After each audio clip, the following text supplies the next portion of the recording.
magpasalamat ka lagi sa Panginoon. You be good to everybody. Hindi pwede magmalaki ka sa mga tao.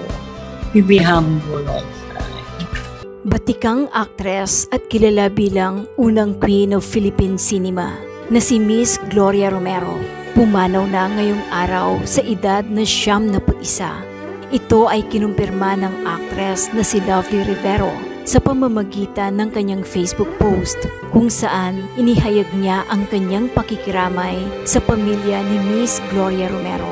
Ayon sa kanyang Facebook post, "Rest well, our movie queen, Tita Gloria Romero, praying for the repose of your soul and for the strength for Chef Gutierrez, Chris, and the whole family during this very difficult time."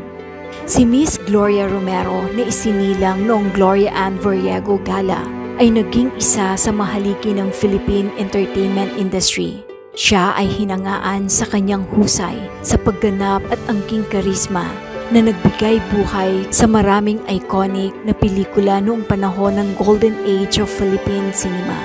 Unang sumikat si Romero noong dekada 50 at 60 sa mga pelikulang tulad ng Dalagang Ilocana, kung saan siya nanalo ng Best Actress sa FAMAS noong 1955 at Tanging Yaman na nagbigay sa kanya ng Best Actress Award sa Metro Manila Film Festival noong taong 2000. Siya rin ay naging inspirasyon ng maraming henerasyon ng artista dahil sa kanyang disiplina, kababaang loob at pagmamahal sa sining ng pag-arte.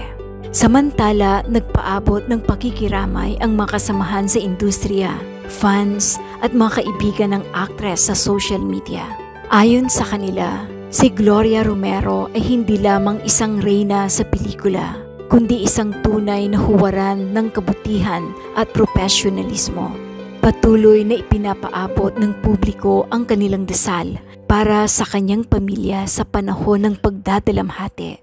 Paalam sa isang tunay na reyna, Miss Gloria Romero. Ang inyong ningning ay mananatiling inspirasyon sa mga susunod na salinlahi.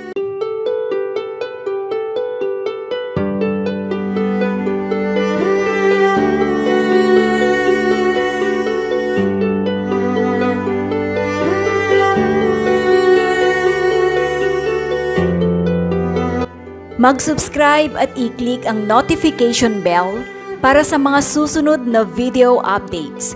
Maraming salamat po.